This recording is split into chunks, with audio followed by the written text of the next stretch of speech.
Hello दोस्तों, स्वागत है हमारे YouTube channel SK study point पे। आज आपके लिए 10 नंबर का है जो फिजिक्स का क्वेश्चन लाए हैं और एवरीडे आपके लिए लाते हैं, क्योंकि आपके एग्जाम को देखते हुए, क्योंकि 19 तारीख को 19 से 20, 21, 22 इस डेट से 19 तारीख से डेट से आपका 3.0 टीचर का बीपीएससी का एग्ज़ाम होने वाला है।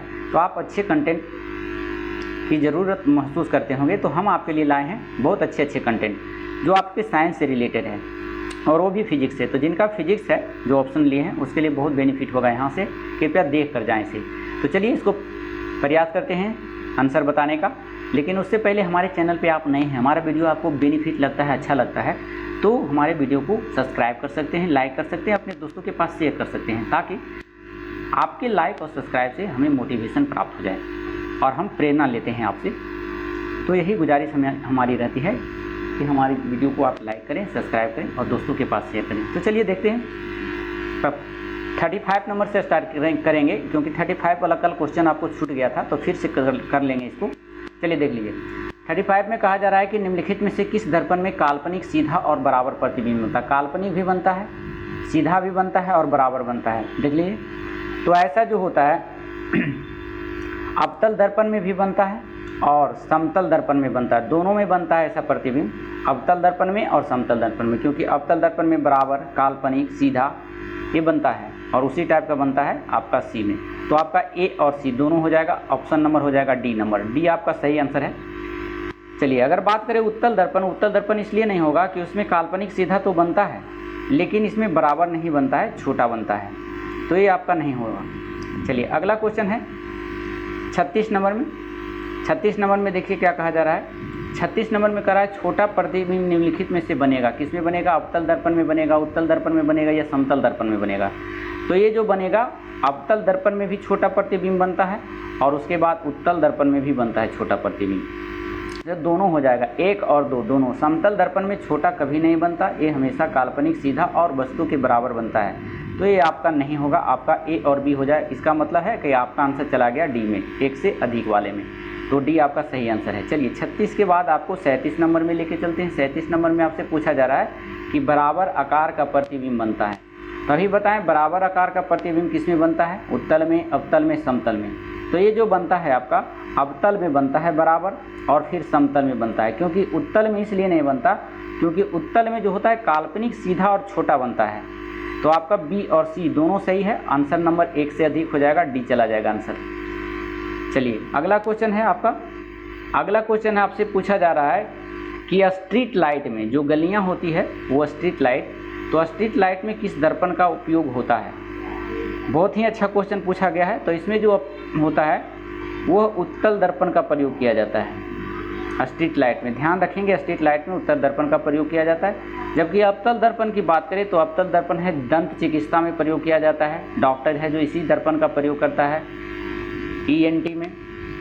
साथ साथ में समतल दर्पण का प्रयोग भी जान लीजिए। समतल दर्पण का प्रयोग पेरिस्कोप में किया जाता है। फिर और अवतल दर्पण का यूज किया जाता है ENT में, अभी बताएं। चलिए सोलर कुकर में भी अवतल दर्पण का प्रयोग किया जाता है। फिर शोरूम के निगरानी में उत्तल दर्पण का प्रयोग किया जाता है। ये सब पूछते रहता है, आप इसको याद कर लें। और एक होता है सौर भट्ठी, सौर भट्ठी में भी अवतल दर्पण का यूज किया जाता है। एक होता है कैलिडोस्कोप, कैलिडोस्कोप में समतल दर्पण का प्रयोग किया जाता है। एक होता है सर्च लाइट, सर्च लाइट में जो होता है वो अवतल दर्पण का प्रयोग किया जाता है। ये सभी आपको याद रखना है। चलिए अगला क्वेश्चन देखते हैं। अगला क्वेश्चन आपसे पूछा जा रहा है कि मानव नेत्र से कितने डिग्री पारस प्राप्त होता है, यानी कितने डिग्री का पारस प्राप्त होता है। देखिए मानव नेत्र की बात करें तो मानव नेत्र में जो पारस प्राप्त होता है वह 180 डिग्री का भी होता है और 120 डिग्री का भी होता है। लेकिन 120 डिग्री कब होगा? जब एक आंख रहेगा तब। एक आंख से जो है पारस प्राप्त होता है 120 डिग्री। अगर दोनों आंख की बात करें तब दोनों आंख मिला करके जो पारस प्राप्त करता है तब होता है 180 डिग्री।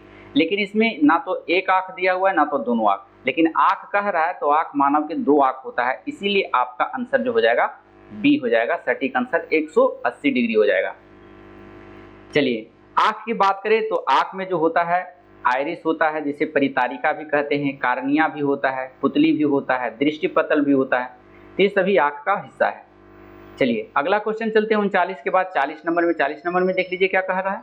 40 नंबर में कहा जा रहा है कि मानव नेत्र का सबसे बाहरी भाग कहलाता है। देखिए अभी बताएं क्वेश्चन, बहुत अच्छा क्वेश्चन है। मानव नेत्र का सबसे बाहरी भाग जो कहलाता है वो कहलाता है स्क्लेरोटिक कहलाता है। ऑप्शन नंबर ए हो जाएगा। इसी को अगर दूसरी भाषा में कहें यानी हिंदी भाषा में दूसरे वर्ड में कहें तो इसको दृढ़ पटल भी कहा जाता है, स्क्लेरोटिक को, जिसे मानव नेत्र की बाहरी भाग के नाम से जाना जाता है।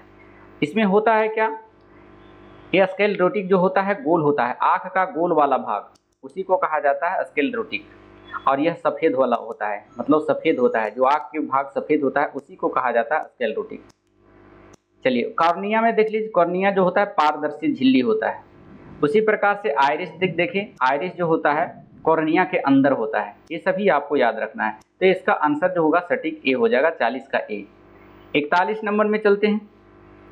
41 नंबर में क्या कहा जा रहा है, 41 नंबर में आपसे पूछा जा रहा है कि मानव नेत्र का उत्तल लेंस बना होता है। देखिए मानव नेत्र एक उत्तल लेंस है, क्योंकि उत्तल लेंस का बीच में मोटे और किनारे में पतले, ऐसा परिभाषा अगर ऐसा कहीं पर भी दिखाई पड़ जाए तो इसका मतलब जो होता है ये उत्तल लेंस है, और उत्तल लेंस आँख इसी प्रकार का होता है, तो इसीलिए आँख एक उत्तल लेंस है। और इसमें कह रहा है कि उत्तल लेंस जो होता है बना होता है, किसका बना होता है, परितारिका का, प्रोटीन का, मांसपेशियाँ का, इनमें से एक से अधिक कोई नहीं।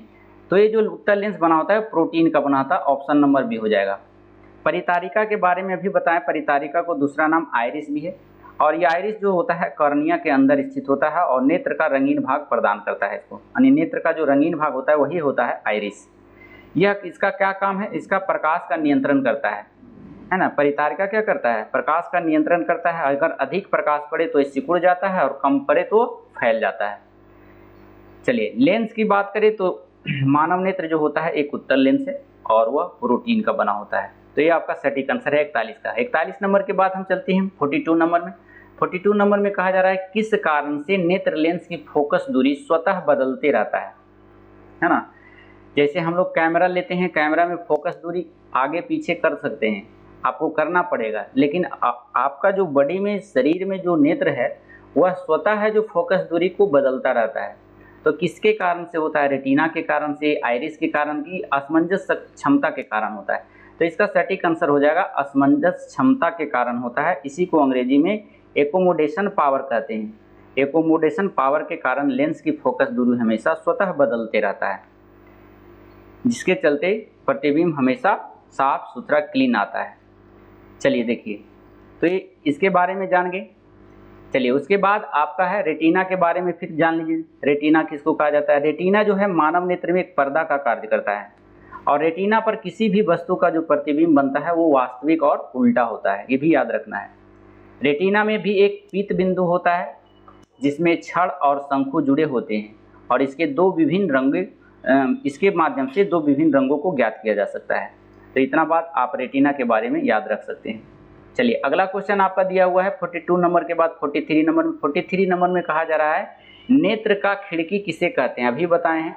नेत्र का जो खिड़की कहा जाता है किसको कहा जाता है, कॉर्निया को या फिर फिल्म को या फिर आइरिस को, किसे कहा जाता है। अगर आपको पता है तो हमारे कमेंट बॉक्स में लिखिए, नहीं तो फिर जानने का प्रयास कीजिए। देखिए नेत्र का खिड़की किसे कहा जाता है, तो नेत्र का खिड़की कहा जाता है आपका वो कॉर्निया को कहा जाता है।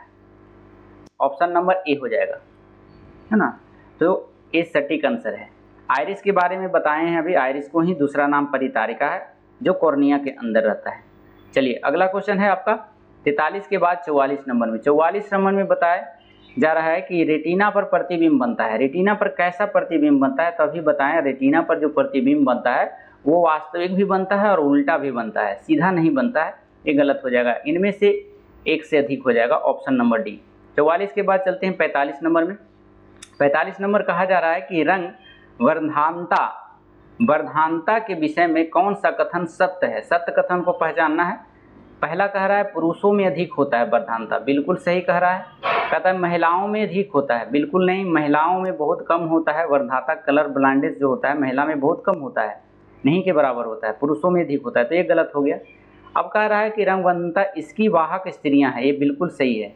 देखिए वाहक अगर रंग वर्धनता का कहे या कलर ब्लाइंडनेस का कहे तो वो इसका वाहक होता है स्त्रियां होती है, लेकिन सबसे ज़्यादा जो ग्रसित होते हैं वो पुरुष होते हैं। तो ये आपका ए भी सही है और सी भी सही है, इसीलिए आपका आंसर डी चला गया। तो इसके बाद आपका 45 नंबर में 10 नंबर का क्वेश्चन आपका समाप्त हो गया। ये 10 नंबर का क्वेश्चन हम एवरीडे आपके लिए लाते हैं, क्योंकि आपका एग्जाम को देखते हुए, क्योंकि आप अगर साइंस लिए हुए हैं 3.0 बीपीएससी में, तो आपके लिए बेहद ही बेनिफिट है। यहाँ से इस टाइप के क्वेश्चन आपको बनते हैं और बिल्कुल उसी आधारित है, बीपीएससी के पैटर्न पर आधारित है। तो इसको देखने का प्रयास करें और दोस्तों के पास शेयर करने का प्रयास करते हैं। हम फिर मिलते हैं अगले वीडियो में। 10 क्वेश्चन साइंस लेकर फिर से आपके सामने मौजूद होते हैं।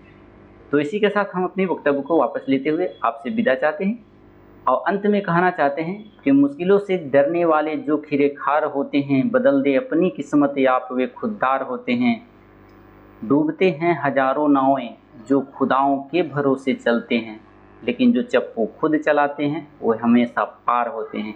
दोस्तों, घबराना नहीं है, चाहे जितना भी संघर्ष करना पड़े आप संघर्ष कीजिए, आपकी सफलता आपके कदमों को चूमेगी। तो चलिए फिर मिलते हैं अगले वीडियो में, जब तक के लिए धन्यवाद। Thank you so much, thank you for watching.